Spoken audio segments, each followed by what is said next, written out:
Firefighters doubted the old volunteer, until he rescued 5 people. Alone Station 7 sits at the edge of Cedar Falls, Iowa, where the last subdivision gives way to farmland.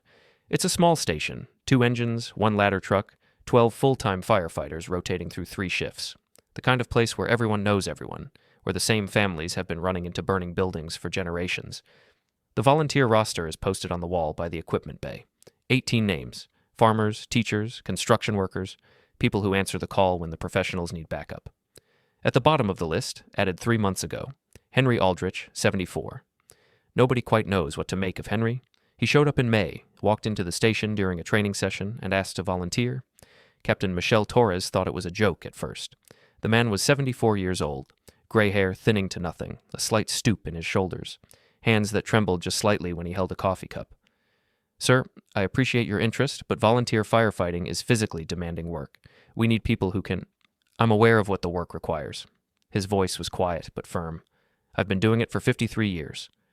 That got their attention. 53 years?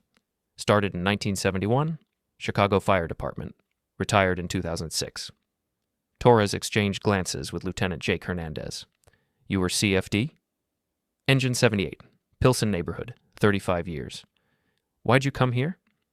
"My daughter lives in Cedar Falls. Her husband passed last year. She needed help with the grandchildren." Henry looked around the station, at the equipment, the trucks, the worn linoleum floor. "And I needed something to do. Retirement doesn't suit me." They checked his credentials. Everything was legitimate. Henry Aldrich had served with distinction at one of the busiest firehouses in Chicago. Multiple commendations, a medal for bravery from a warehouse fire in 1989, clean record, clean bill of health from the department physician, with the caveat that he had some age-related limitations.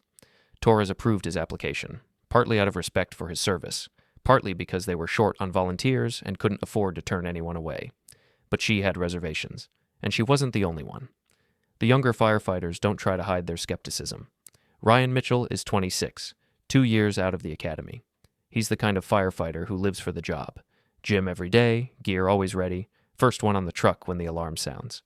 He watches Henry struggle to climb into his turnout gear during a drill and mutters to his partner, Deshaun Williams, "This is going to get someone killed." "He was CFD, man. That's legit?" "Was. 40 years ago. Look at him." Ryan gestures at Henry, who's adjusting his air pack with hands that move slower than they should. "He can barely carry the equipment. What's he going to do when there's actual fire? Maybe he'll surprise you. Maybe he'll have a heart attack in the middle of a structure fire and we'll have to rescue him." The drill begins. They're practicing search and rescue. One team sets up a maze of obstacles in the training building, while another team navigates it in blackout conditions. Henry is assigned to the search team. He moves through the darkness slowly, methodically. Too slowly for Ryan's taste. "Pick it up, old-timer. We're supposed to be rescuing people, not taking a Sunday stroll." Henry doesn't respond, just keeps moving. His gloved hand traces the wall, counting doorways, maintaining orientation. The technique is old school. Modern firefighters rely more on thermal imaging, but it's effective. He finds the training dummy before Ryan does.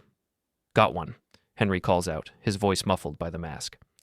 Ryan reaches the dummy moments later. "Good, now drag it out. Give me a hand. You're the rescuer, I'm the backup." Henry doesn't argue. He grips the dummy under the arms and begins pulling. It's heavy, 175 pounds of dead weight, designed to simulate an unconscious adult. Henry's muscles strain. His breathing gets heavier, but he makes it. Slowly, steadily, he drags the dummy to the exit point. Captain Torres stops the drill. "Good work, Aldrich. Mitchell, why didn't you assist?" "He said he wanted to be a firefighter. Firefighters do the job." "Firefighters work as a team. Remember that." Ryan doesn't respond, but his expression makes his opinion clear. After the drill, Henry sits on a bench, catching his breath. Torres approaches. "You okay?" "Fine, just need a minute." "You did well in there." "I did adequately. My adequately used to be faster." He looks up at her. "I know what they think of me, the young ones. They're not wrong. I am slower than I used to be. But I can still help." "I believe you." "Do you?" Torres hesitates. The truth is, she has the same concerns Ryan does. Henry's heart is in the right place, but heart doesn't carry victims out of burning buildings. Strength does, speed does. "I think you have experience we can use," she says carefully. "But I need you to be honest with me and with yourself about your limitations." "I've been honest about my limitations my whole career. It's the only way to stay alive in this job." She nods. Fair enough. But that night, alone in her office, she reviews the volunteer roster and wonders if she made a mistake. 3 weeks later, the alarm sounds. 2:47 a.m. Structure fire. The Riverside Manor Apartments, a 3-story building on the east side of town, built in the 1960s. 42 units, mostly elderly residents on fixed incomes and young families just starting out. Engine 7 rolls out with a full crew. Ryan is on the nozzle. Deshawn on backup. Torres commanding from the engine. The volunteer call goes out simultaneously. Henry is the first to respond. He arrives at the station in his pickup truck, turnout gear already on, 14 minutes after the alarm. The second engine is still being crewed. They're short-handed, waiting for more volunteers. Aldrich, you're with Engine 7 too, the station officer tells him. They're leaving in 5. Engine 7 is already on scene? Yes, full involvement on the second floor. They're doing search and rescue now. Henry's jaw tightens. He knows what full involvement means. He knows what that building's construction means too. 1960s apartment buildings are notorious for hidden fire spread, void spaces where flames travel unseen. I'm going ahead, he says. Wait for the engine. But Henry is already moving. He's got his gear, he's got his training, and 40 years of instinct are screaming that something is wrong at that fire. He takes his truck. The scene is chaos. 3 engines are now on site. Flames are visible through second-floor windows. Smoke pours from the roof, thick, black, the kind that means the fire is getting what it wants. Torres is coordinating from the command post. Ryan and his team are inside, searching the second floor. Another team is working the first floor, evacuating residents. The third floor appears clear. Residents evacuated themselves when the alarms went off. But something bothers Henry as he approaches. He counts windows, counts the people clustered on the lawn, does the math in his head. Captain Torres. She turns, surprised to see him. Aldrich? Where's Engine 7-2? En route. I came ahead. That's not protocol. 3rd floor, northwest corner. Is that unit clear? Torres checks her clipboard. The apartment roster. Unit 3D should be vacant. The tenant moved out last month. There's a light on. What? Henry points. Through the smoke, barely visible, a faint glow in the 3rd floor corner unit. Not fire glow, steady, electric. That light was on when I drove up. It's still on. Torres radios her teams. Anyone check 3D, 3rd floor, northwest corner? Static. Then Ryan's voice. Negative. 3rd floor was self-evacuated. We're focused on 2nd floor. We've got confirmed victims up here. I need someone to check 3D. Captain, we're fully committed. 2 victims trapped in 2B. We can't spare anyone. Torres looks at the building. The fire is spreading. Time is running out. Henry is already moving toward the entrance. Aldrich, wait. I'll check it. 2 minutes. You don't have a partner. Then send someone after me. He's through the door before she can stop him. The stairwell is survivable. Barely. Smoke banks down from above. Visibility maybe 10 feet. Henry stays low, hand on the rail, counting steps. 13 steps per flight. He remembers from the building code. 3 flights to the 3rd floor. His air pack weighs 30 pounds. His turnout gear another 20. At 24, he carried this weight like it was nothing. At 74, every step is a negotiation with gravity. But he keeps climbing. The 3rd floor hallway is better. The fire is concentrated on the 2nd floor below him. He can move upright here, though smoke still drifts through the corridor like fog. Unit 3D is at the end. The door is closed. Henry knocks. Hard. Fire department. Anyone inside? Nothing. He tries the handle. Locked. He looks at the door. Solid wood. Old construction. He doesn't have tools. He came ahead of the engine, which carries the irons. But he has 53 years of experience. He steps back. Studies the door frame. The building is old, which means the frame is wood, not metal. The lock is a standard deadbolt. Strong against burglars, less effective against someone who knows where the weak points are. He kicks. Not the lock. Above it, where the frame meets the stop. The wood splinters but doesn't give. Again, harder. The frame cracks. The door swings open. Inside, smoke is heavy. The unit has been filling for a while now. Henry drops to his knees where the air is clearer. Fire department. Call out. A sound. Faint. From the back bedroom. He crawls toward it. The apartment is small. Living room, kitchen, 1 bedroom. The layout is simple, but the smoke is thick enough now that his visibility is measured in inches. The bedroom door is closed. He pushes it open. A woman is huddled in the corner, holding something against her chest. 2 somethings, small, moving. Ma'am, I'm with the fire department. I'm going to get you out. She looks up, terror in her eyes. My babies? Twins, maybe 2 years old, crying but alive. How many people in this apartment? Just us? Just me and the girls? I'm not supposed to be here. I was staying with my mother. She's in 2B.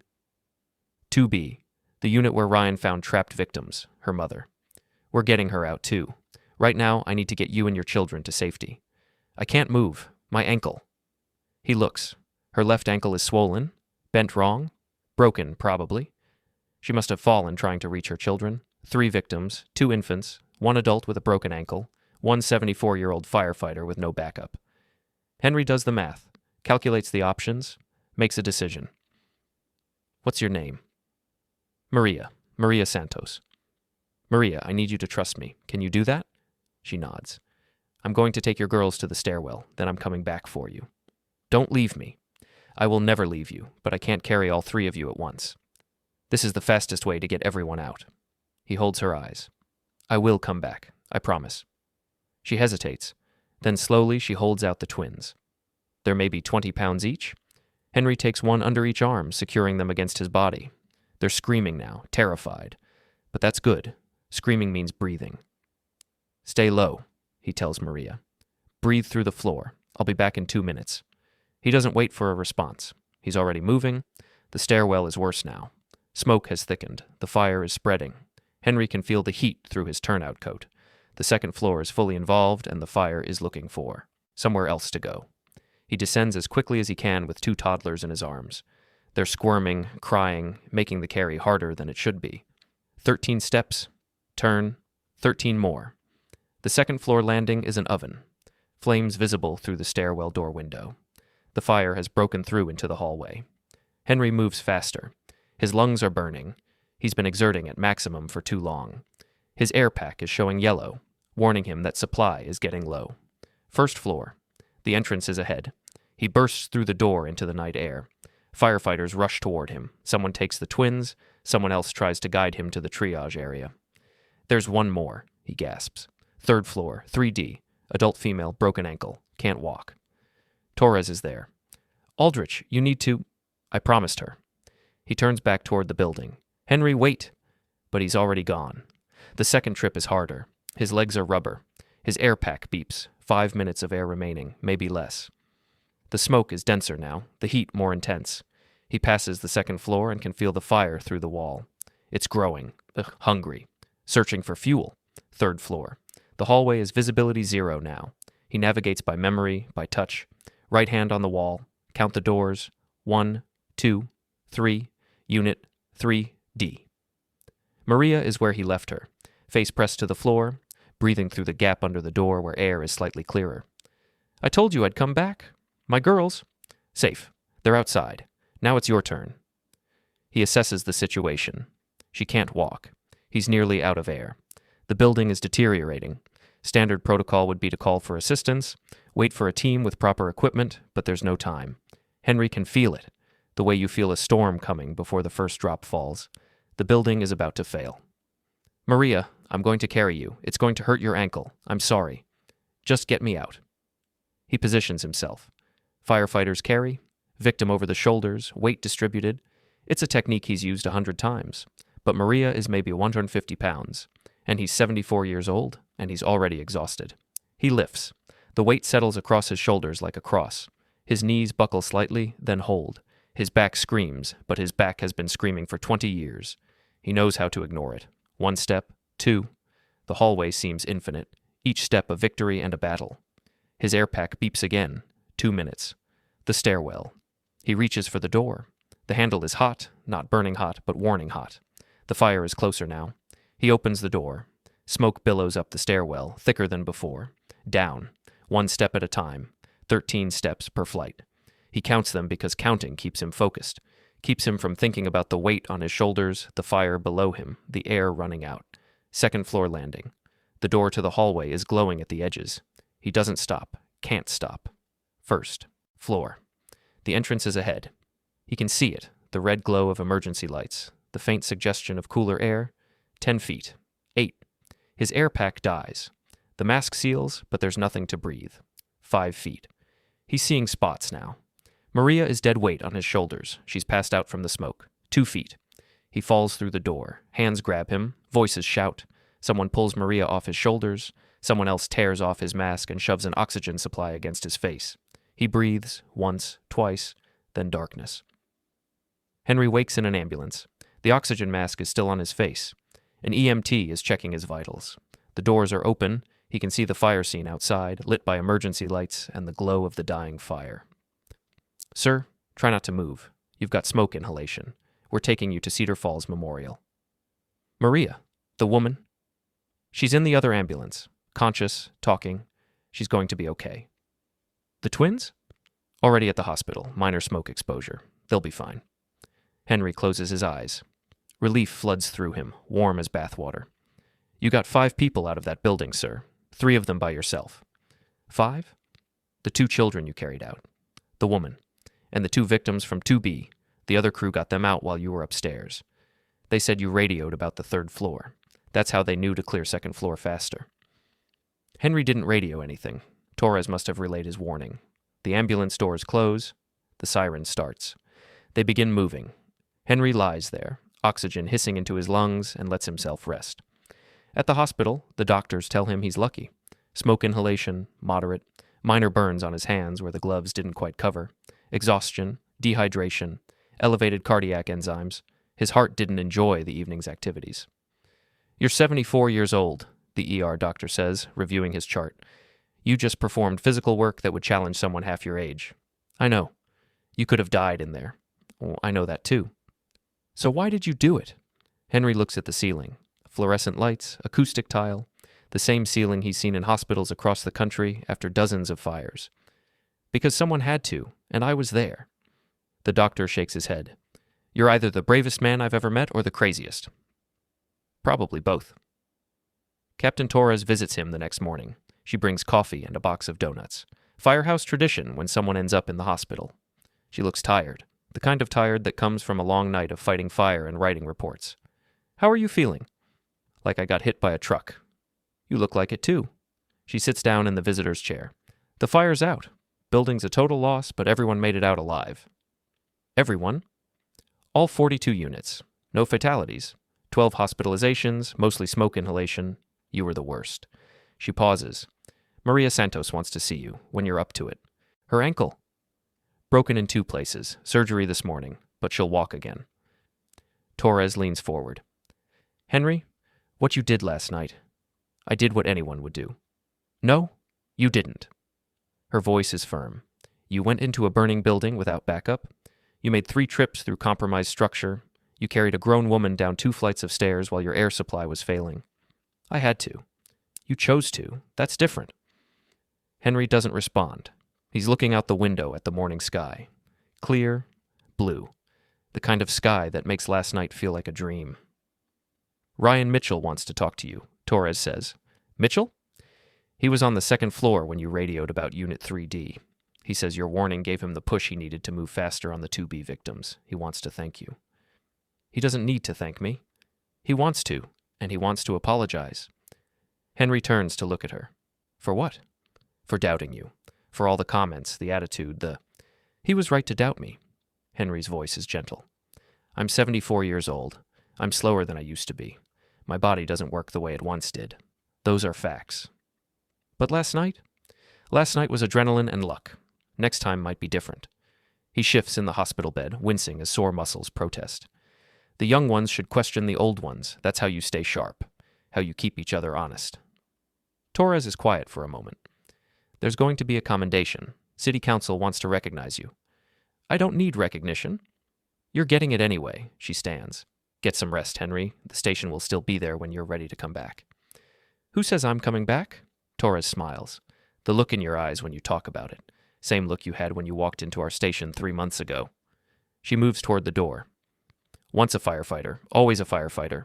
53 years doesn't just disappear. She leaves. Henry lies in his hospital bed, staring at the ceiling. His body hurts in ways he forgot it could hurt. His lungs feel like they've been scoured with sandpaper, but underneath the pain, there's something else. Purpose. The thing that had been missing since he retired. The thing he came to Cedar Falls hoping to find. He closes his eyes and sleeps. 3 days later, Maria Santos comes to his room. She's in a wheelchair, her left leg encased in a cast that runs from ankle to knee, Her hair is tied back. Her eyes are red-rimmed but clear. "Mr. Aldrich." "Henry, please." "Henry." She wheels closer to his bed. "I wanted to thank you for my life, for my daughter's lives." "How are they? The twins?" "Perfect. They're home with my sister." Her voice wavers. "The doctor said if you hadn't gotten them out when you did, another few minutes in the smoke." She can't finish. "But I did get them out. That's what matters." "Why did you do it? Come back for me. You could have just—" "I promised you I would." Henry meets her. Eyes. "I don't break promises." Maria is crying now, silent tears streaming down her face. "My mother. She didn't make it out of surgery. The smoke damage was too severe." Henry feels the words like a punch. "I'm sorry. I didn't know." She was 71 years old. She'd lived in that apartment for 23 years. When the fire started, she got me and the girls out, made sure we got to the stairwell. Then she went back for her photographs. Maria wipes her eyes. Stupid photographs. A lifetime of pictures she couldn't bear to lose. She sounds like a brave woman. She was. She is. Maria takes a shaky breath. "The firefighters who got her out, the other crew, they told me she was conscious when they found her. She told them about me and the girls, made them promise to check on us. They did. That's how I knew where to find you. But you were the one who came, an old man, alone, while everyone else was focused on the second floor. I saw a light on, that's all, just noticed something that didn't fit." "That's what firefighters do, isn't it? Notice things that don't fit?" Henry almost smiles. "That's one way to put it." Maria reaches into her bag, pulls out a photograph. Old, slightly charred at the edges, but intact. "This was in my mother's hand when they brought her out, her favorite picture." She hands it to Henry. It shows a young woman, maybe Maria's age, holding a baby. The woman is smiling, radiating joy. The background is blurry, but it looks like a park in spring. "That's her, holding me. 1987. Maria's voice is thick. She grabbed that one picture out of all of them. That's what she went back for. Henry holds the photograph carefully, looks at the young woman frozen in time, at the baby who would grow up to have twins of her own. "She must have loved you very much." "She did. She loved everyone." Maria takes the photograph back. "I wanted you to see it, to know who you were saving when you saved me. I was saving a mother who wanted to get back to her children. That's all I knew. That's all I needed to know." They sit in silence for a moment, two strangers bound by fire and survival. "Will you come visit?" Maria asks. "When you're out of here?" "The girls. They don't remember what happened, but I want them to know you someday, to know the man who carried them out of a burning building." "I'd like that. And maybe—" She hesitates. "Maybe you could tell me about my mother. The crew that rescued her, they said she was talking the whole time, telling stories about her life. Maybe you could help me understand what she was feeling. What it's like to be in a fire? To be brave?" Henry looks at her.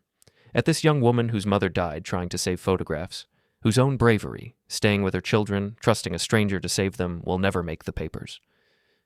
"Your mother wasn't brave because she went back for the photographs," he says gently. "She was brave because she got you and your daughters out. First, she was brave because when everything was chaos, she thought of everyone else before herself. But she died. Bravery doesn't mean you survive.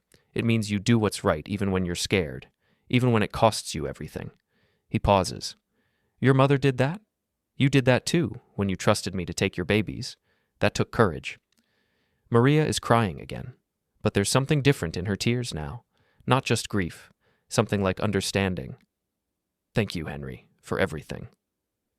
Thank you for trusting me. Without that, none of it would have been possible." She squeezes his hand.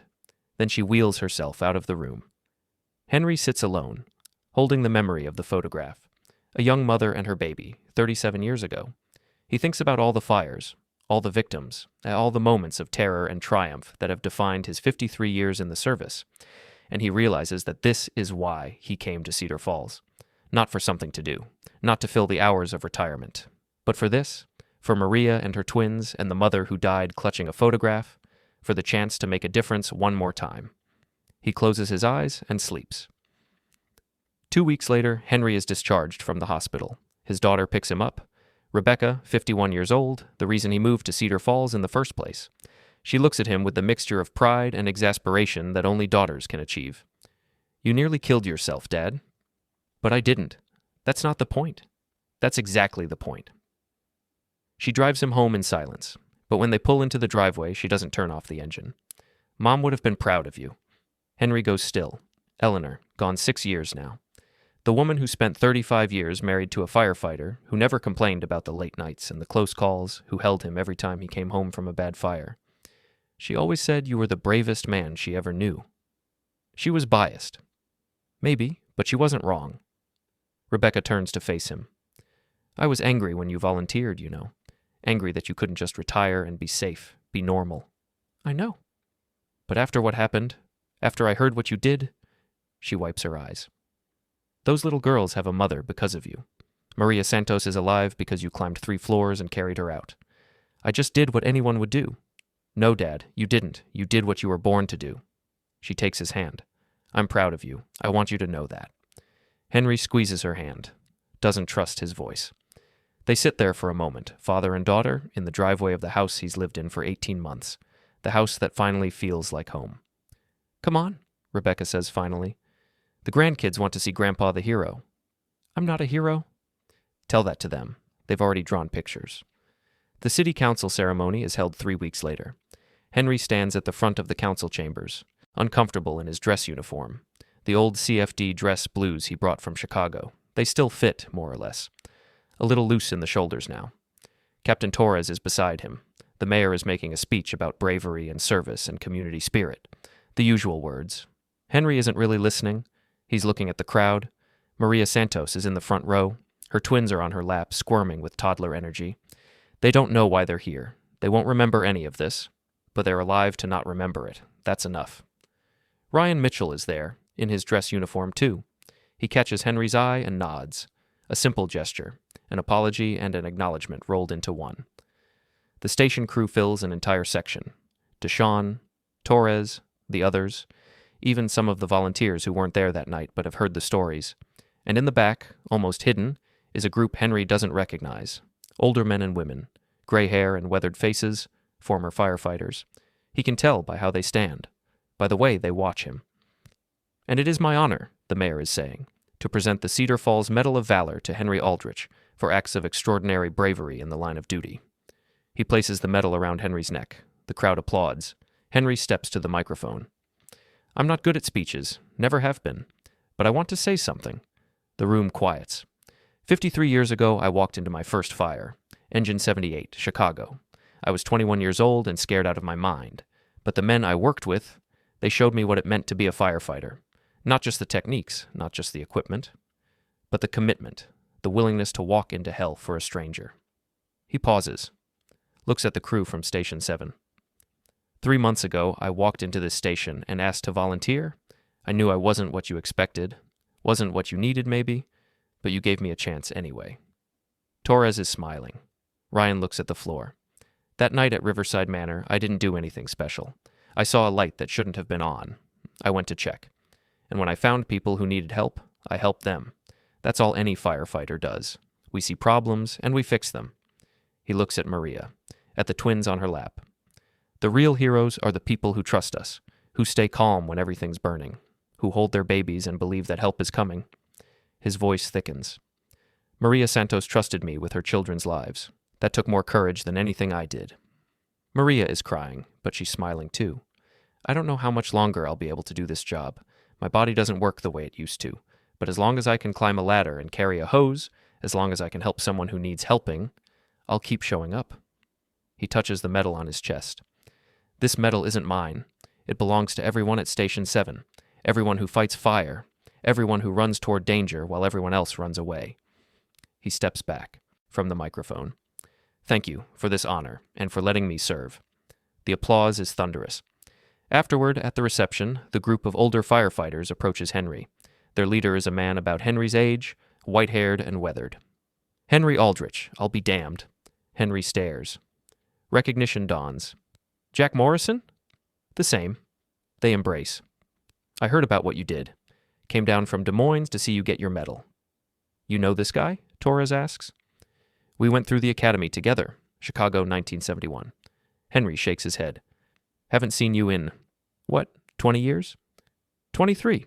Your retirement party. And you came all this way? Wouldn't miss it. Jack gestures at the group behind him. We all came. Jim Patterson, Mike Santos, Dave Kowalczyk, the old Engine 78 crew. Henry looks at them, faces from another lifetime, men he fought fire with, nearly died with, built a career alongside. How did you know? The internet. Story went national. 74-year-old volunteer rescues 5 from burning building. They tracked down your CFD record. Jack grins. You're famous, you old bastard. I don't want to be famous. Too late. Jack claps him on the shoulder. But here's the thing. You made us all proud. Every firefighter in the country who's being told they're too old, too slow, too past it, they saw what you did. They know different now. Henry doesn't know what to say. This is more than he expected. More than he wanted. You showed them what 53 years of experience looks like, Jack continues. You showed them that the fire doesn't care about your age. It cares about what you know, what you've seen, what you can do when everything goes wrong. Torres steps forward.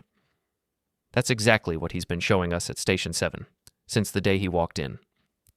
Then you're lucky to have him. Jack looks at Henry. We're proud of you, brother, all of us. Henry looks at his old friends, at his new colleagues, at the family and community gathered to honor him. I'm proud of all of you, he says, for teaching me, for trusting me, for letting me keep doing the only thing I've ever been good at. He means it. Every word. Closing. Henry Aldrich continued volunteering at Station 7 for 3 more years. He never made another solo rescue, never needed to, but he became something perhaps more valuable, a teacher, a mentor, the keeper of 56 years of hard-won knowledge. The young firefighters who once doubted him became his students. Ryan Mitchell learned to read building construction the way Henry did, to feel when a structure was about to fail. Deshaun Williams absorbed his techniques for victim search, the old-school methods that worked when technology failed. Henry taught them that experience isn't just about knowing what to do, it's about knowing what can go wrong, what has gone wrong, and how to prevent it from going wrong again. Maria Santos became a regular visitor at Station 7. Her twins grew up, calling Henry Grandpa Firefighter. They attended his training sessions, helped wash the trucks, dreamed of being firefighters themselves someday. On her mother's birthday each year, Maria brought flowers to the station. For Henry, for the crew, for the memory of the woman who died saving photographs. The photographs themselves, the ones that survived, now hang in the station's community room, a reminder that every fire has faces, every rescue has a story, every loss leaves behind people who loved. Henry's final call came on a Tuesday afternoon, 3 years after the Riverside Manor fire. Not a fire this time. A car accident. A vehicle had gone off the road into a drainage ditch. A young mother and her son were trapped inside. Henry was the first volunteer on scene. He couldn't extract them himself. The car was too damaged, the angle too difficult. But he stayed with them, talked to them through the shattered window, kept them calm while the full crew arrived with the extrication equipment. You're going to be okay, he told the mother. Help is here. Just breathe. Are you a firefighter? The little boy asked. I am. My daddy's a firefighter, too. Then you know we never give up. Never. The extraction took 40 minutes. Both victims survived. That night, Henry sat in his chair at home and felt something he hadn't felt in decades. Completion. He'd done what he came to do. He'd proven, to himself, to the doubters, to anyone who wondered, that age is just a number, that experience matters, that the will to serve doesn't expire with your body. The next morning, he walked into Station 7 and told Captain Torres he was retiring. For real this time. His retirement party was held on a Saturday in June. The whole town came. Firefighters from across Iowa. His old Engine 78 crew from Chicago. Maria Santos and her twins, now 5 years old and full of questions about fires and trucks and bravery. Henry stood at the front of the room and accepted handshakes and hugs and tears. Speech, someone called out. He shook his head. I already gave my speech, 3 years ago. Nothing's changed. Then tell us something new. Henry thought about it. 56 years of fires, thousands of rescues, victories and losses that would fill a library. Here's what I know, he said finally. Every firefighter doubts themselves. Every single one. We doubt we're strong enough, fast enough, brave enough. We doubt we'll make the right call when it matters. He looked at Ryan, at Deshaun, at the young faces who were Station 7's future. That doubt isn't weakness. It's wisdom. It keeps you sharp, keeps you humble, keeps you alive. He paused. But when the alarm sounds, when someone's life depends on you, the doubt goes away. Because in that moment, there's no room for doubt. There's only the job. He touched the Medal of Valor still hanging on his uniform. I've been blessed to do this job for 56 years. Blessed to work with people who trusted me. Blessed to save some lives and honored to try when I couldn't. His voice caught. Thank you all for letting me serve, for letting me be part of something bigger than myself, and for reminding an old man what it means to matter. The applause washed over him like warmth. Henry Aldrich passed away peacefully in his sleep, 2 years after his final retirement. He was 79 years old. His funeral was held at Station 7, the first time they'd ever done that for a volunteer. Every fire station in the county sent representatives. Engine 78 in Chicago rang their bell 56 times. Maria Santos delivered the eulogy. He told me once that firefighters don't become heroes, she said. They just do what needs doing. But he was wrong. What he did, for me, for my daughters, for everyone he ever helped, that's exactly what heroism is. She looked at the flag-draped casket. He carried my babies out of a burning building. He came back for me when he could have saved himself. And he did it at 74 years old, when everyone said he was too old. She smiled through tears. He wasn't too old. He was exactly old enough to know what mattered. Today, at Station 7, there's a plaque on the wall. Bronze. Simple. Mounted near the entrance where every firefighter sees it before every shift. In memory of Henry Aldrich, 1950-2029.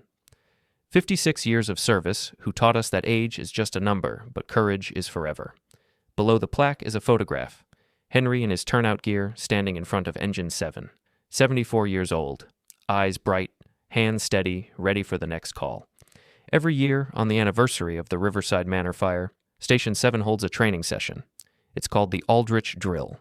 The scenario is always the same: a building with hidden victims, uncertain information, a situation that requires judgment as much as strength.